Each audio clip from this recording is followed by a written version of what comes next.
Movie के start में दिखाया जाता है कि कुछ क्रिएचर्स और इंसानों के बीच में वॉर चल रही थी। उन क्रिएचर्स की क्वीन होती है जो कि इंसानों को मारना चाहती थी, इसीलिए वो बहुत तबाही मचा रही थी और उसने बहुत से इंसानों को अपना गुलाम भी बना रखा था। इंसानों का बादशाह यानी किंग उस रानी से लड़ना चाहता था, तो वो उसी जगह जाता है जहाँ पर वो रहा करती थी। वो एक ट्रिक खेलता है, उसको ये शो करवाता है कि वो वहाँ पर हार मानने आया है, लेकिन असल में वो उसे मारने आया था। किंग के पास एक तलवार भी थी जिसे सिर्फ वो खुद या उसका चुना हुआ इंसान ही उठा सकता था, और ये यही एक ऐसी चीज थी जिससे रानी मर सकती थी। अब मूवी प्रेजेंट टाइम की तरफ आती है और हम हेलबॉय को देखते हैं। वो अपने एक दोस्त को ढूंढ रहा होता है जो कि वैम्पायर्स पर रिसर्च करते हुए खो गया था। बहुत मेहनत के बाद हेलबॉय उसे ढूंढ तो लेता है, लेकिन उसे पता चलता है कि वो खुद भी वैम्पायर्स बन चुका है। उसकी वजह से लोगों की जान खतरे में जा रही थी, तो उसको लोगों की जान बचाने की खातिर अपने ही दोस्त को मारना पड़ता है। कुछ दिन गुजर जाते हैं और हेलबॉय को उसके फादर अपने पास बुलाते हैं। वो उसको एक मिशन देते हैं कि एक जगह कुछ क्रिएचर्स ने अटैक कर दिया है और तुम्हें वहाँ जाकर ये सब कुछ ठीक करना है और इसको किसी न किसी तरह से रोकना है।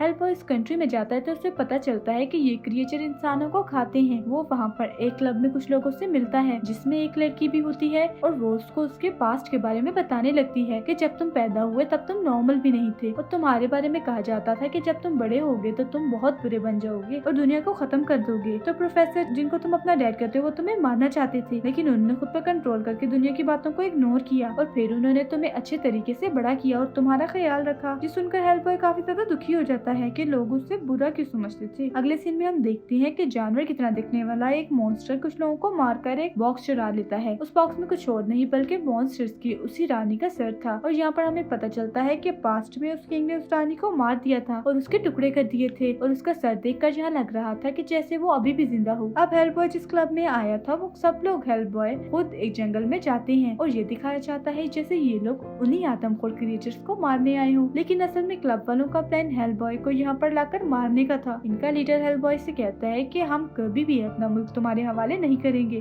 वो ये कहकर हेलबॉय को बहुत मारते हैं जिसकी वजह से वो काफी ज्यादा इंजर्ड हो जाता है और तभी वहाँ पर 3 खौफनाक क्रिएचर्स आ जाती हैं। वो उन सब क्लब मेंबर्स को मार देती हैं। इसी दौरान हेलबॉय भी उठ खड़ा होता है और उनसे पूरी ताकत से फाइट करने लगता है और इस फाइट में वो जीत जाता है, लेकिन क्योंकि वो खुद भी काफी जख्मी था तो वो वहाँ पर बेहोश हो जाता है। अब यहाँ पर हमें बताया जाता है कि बेशक उस किंग ने उस रानी को पास पे मार दिया था, लेकिन अब उसका सर मिलने के बाद उस जानवर की तरह दिखने वाले मॉन्स्टर ने उससे पूरा का पूरा ठीक कर दिया था। हेलबॉय को जब होश आता है तो वो खुद को एक घर में पाता है। वहाँ पर एक लड़की भी होती है जिसका नाम एलिस था और यही लड़की है ये हेलबॉय को बेहोशी की हालत में अपने घर लेकर आई थी। उसके पेरेंट्स की डेथ हो चुकी थी, लेकिन इसके पास कुछ ऐसी एबिलिटीज थी जिससे ये सुपरनेचुरल चीजों से बात कर सकती थी। हेलबॉय भी एलिस को बचपन से जानता था। एलिस उसे बताती है कि पता नहीं क्यों ये सोल सब आपको मारने का कह रही है कि आप आगे जाकर दुनिया को नुकसान पहुंचा सकती हो। तभी हेलबॉय को उसके फादर बुलाती हैं और उसे कहती हैं कि कोई मॉन्स्टर उस रानी को जिंदा कर चुका है और तुम्हें उसे मजीद कुछ भी करने से रोकना होगा। लेकिन हेलबॉय वहाँ पर पास्ट की बातें लेकर बैठ जाता है और उनसे पूछता है जब आप जानते थे कि मैं बड़ा होकर दुनिया का खात्मा कर दूंगा तो आपने मुझे क्यों जिंदा रखा। इस पर प्रोफेसर से कहता है कि जो तुमसे कहा गया है अभी तुम वो करो, इस पर बाद में बात करेंगे। वो उसे एक और आदमी से मिलवाता है जो मेजर था। वो उनसे कहता है कि उस रानी के जिस्म का एक हिस्सा अभी भी उस क्लब मेंबर के किसी जगह पर पड़ा हुआ है। ये सुनते ही हेलबॉय, एलिस और मेजर उस तरफ जाते हैं। वहाँ जाकर वो देखते हैं कि मॉन्स्टर ने सभी को मार दिया है, इवन उस लड़की को भी जिसने हेलबॉय को पास्ट के बारे में सब कुछ बताया था। एलिस उनको बताती है कि इस लेडी की सोल यानी रूह अभी भी यहाँ पर है। वो उससे बात करने की कोशिश करती है और तभी उस लेडी की रूह एलिस के मुंह से बाहर आती है। वो हेलबॉय से कहती है कि मॉन्स्टर्स की वो रानी वापस आ चुकी है और किसी राजा की तलाश में है ताकि वो और ज्यादा ताकतवर बन सके, लेकिन याद रहे उसे हरगिज ताकतवर नहीं बनने देना। और ये कहकर वो गायब हो जाती है। इसी दौरान उन लोगों को किसी की मूवमेंट महसूस होती है और जब लोग जाकर वहाँ पर चेक करते हैं तो वहाँ पर वही मॉन्स्टर होता है जो कि उस रानी का आखिरी हिस्सा लेने आया था। हेलबॉय उसे मारने के लिए उसकी तरफ बढ़ता है, लेकिन उसे कुछ होने लगता है जिसकी वजह से वो जानवर की तरह दिखने वाला मॉन्स्टर वहाँ से भाग जाने में कामयाब हो जाता है। इनफैक्ट जब एलिस छोटी थी तो विचेस ने उसे चुरा लिया था और उसकी जगह इस मॉन्स्टर को वहाँ पर रख दिया था और तब हेलबॉय इस मॉन्स्टर को भगाकर एलिस को वापस लाया था और इस बात की वजह से मॉन्स्टर आज तक गुस्से में था और इसीलिए हेलबॉय के पीछे हाथ धोकर पड़ा हुआ था। अब हम देखते हैं कि मॉन्स्टर्स की रानी ने एक रिचुअल करके अपने सारे बॉडी पार्ट्स एक साथ जोड़ लिए थे। वो जिंदा तो हो गई थी लेकिन थी वो अब भी बहुत वीक। तो इस तरफ हम हेलबॉय और एलिस को देखते हैं जो के प्रोफेसर यानी हेलबॉय के फादर से मिलने जाते हैं। उसके फादर उस रानी पर रिसर्च कर रहे होते हैं क्योंकि वो उसे जल्द से जल्द मारना चाहते थे, लेकिन हेलबॉय कहता है कि डैड आपको जल्दी किस बात की है। उसे लगता था कि हो सकता है कि रानी किसी को भी नुकसान ना पहुंचाए क्योंकि वो अभी वीक है, लेकिन उसके डैड ऐसा नहीं सोचते थे और वहाँ पर दोनों की बहस हो जाती है और हेलबॉय वहाँ से बाहर चला जाता है। बाहर जाकर वो एक एलिवेटर यानी लिफ्ट में जाता है, लेकिन वहाँ से वो कहीं और ही पहुँच जाता है। वहाँ पर उसे वो विच मिलती है जो मूवी के स्टार्टिंग में उस मॉन्स्टर को कह रही होती है कि उस रानी के सारे पार्ट्स इकट्ठे करो। हेलबॉय उसे उसी रानी के बारे में पूछता है तो वो विच कहती है कि मैं एक शर्त पर तुम्हें इसका पता बताऊंगी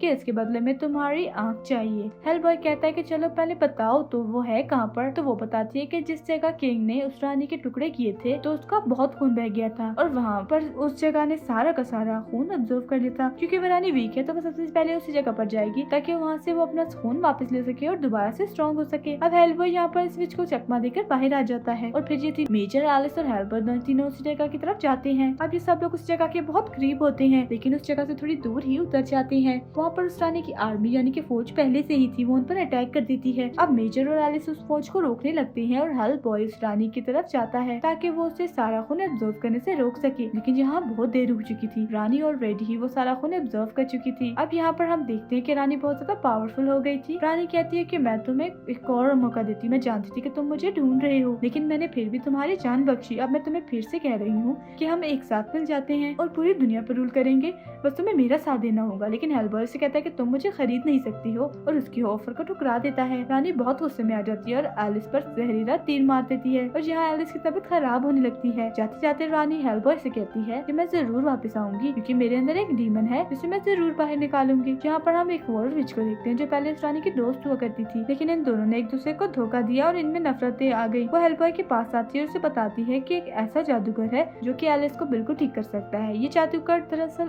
उस किंग का बहुत खास आदमी था और इसने उस रानी को खत्म करने में किंग की काफी मदद की थी। हेलबॉय एलिस को उसके पास लेकर आता है तो ये जादूगर उसे बिल्कुल ठीक कर देता है। वो हेलबॉय को बताता है कि असल में तुम हो कौन। वो कहता है कि किंग की पोती यानी कि ग्रैंड डॉटर ने एक शैतान यानी डीमन से शादी कर ली थी और फिर तुम उनसे हुए। वो कहता है कि जब तुम पैदा हुए तो लोगों ने कहा कि ये तो हेलबॉय है और दुनिया को खत्म कर देगा, इसीलिए सब ने तुम्हें बुरा कहा। वो जादूगर उसे बताता है कि अगर तुम वाकई रानी को मारने के काबिल हुए तो तुम वो तलवार उठा लोगे जो कि किंग की थी। और फिर वो अपने मैजिक से वही स्वॉर्ड वापस बुलाता है। हेलबॉय उस तलवार की तरफ बढ़ता है ताकि वो उसे उस पत्थर से निकाल कर उठा ले, लेकिन वहाँ भरते हुए उससे कुछ विजन आने लगते हैं जैसे वो खुद पूरी दुनिया में तबाही कर रहा है, जिसकी वजह से वो काफी घबरा जाता है और उसे इस पर यकीन नहीं आता और इसी बात की वजह से उसे तलवार भी नहीं निकाली जाती और वो तलवार वहाँ से गायब हो जाती है। जादूगर हेलबॉय से कहता है कि अब मैं काफी बूढ़ा हो चुका हूँ और अब ये आखिरी बार था कि मैं अपनी जादू से तलवार वापस ला सकता, और ये कहकर वो मर जाता है। फिर हम देखते हैं कि वो रानी अपनी फौज के साथ पूरे मुल्क में बहुत तबाही मचा रही होती है। वो उस जगह पर अटैक करती है जहाँ हेलबॉय के फादर यानी प्रोफेसर रिसर्च कर रहे थे। मेजर को इस बारे में एक मैसेज रिसीव होता है और फिर वो तीनों वहाँ से इस मुल्क के लिए निकल पड़ते हैं। तो जब वहाँ पर पहुँचते हैं तो वहाँ पर बहुत सारी डेड बॉडीज होती हैं, जिन्हें देखकर हेलबॉय काफी परेशान हो जाता है। उसे लग रहा था कि रानी ने उसके डैड को भी मार दिया क्योंकि उसके डैड खुद जो रानी को मारना चाहते थे, लेकिन एलिस और हेलबॉय से कहती कि परेशान नहीं हो, तुम्हारे डैड अभी भी जिंदा है, क्योंकि अगर उन्हें कुछ हुआ होता या वो मर चुके होते तो आसपास उनकी सॉल होती और मुझे उनकी आवाज भी आ रही होती। इन तीनों को खबर मिलती है कि वो रानी अब एक चर्च में है और फिर ये तीनों उस चर्च की तरफ बढ़ते हैं। वहाँ पर ये लोग देखते हैं कि वो जानवर की तरह दिखने वाला मॉन्स्टर ऑलरेडी वहाँ पर है और वो पता नहीं कैसे अब पहले से भी ज्यादा ताकतवर हो चुका था। उनमें लड़ाई होने लगती है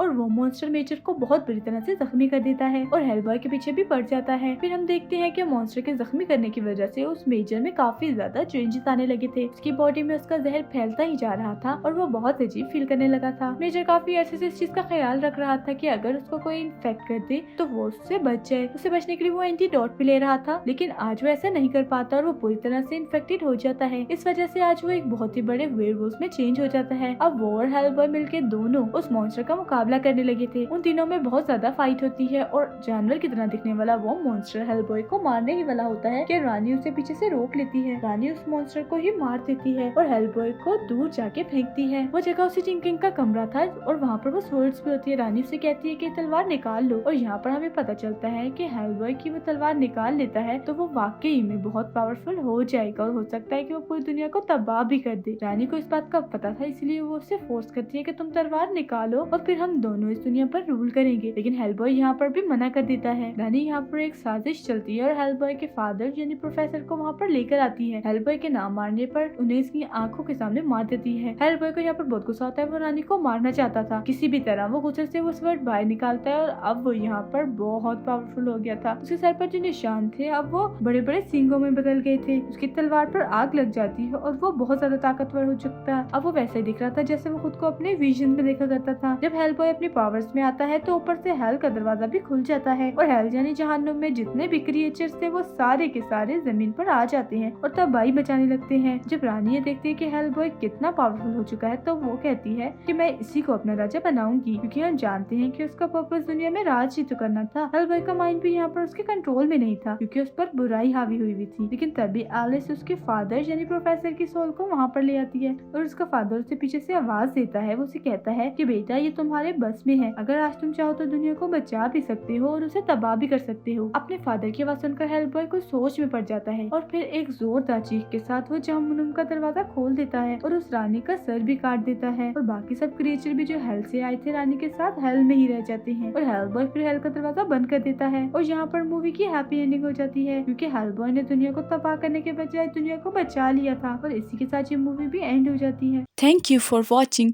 मूवी अच्छी लगी हो तो लाइक, शेयर और चैनल को सब्सक्राइब जरूर कीजिएगा।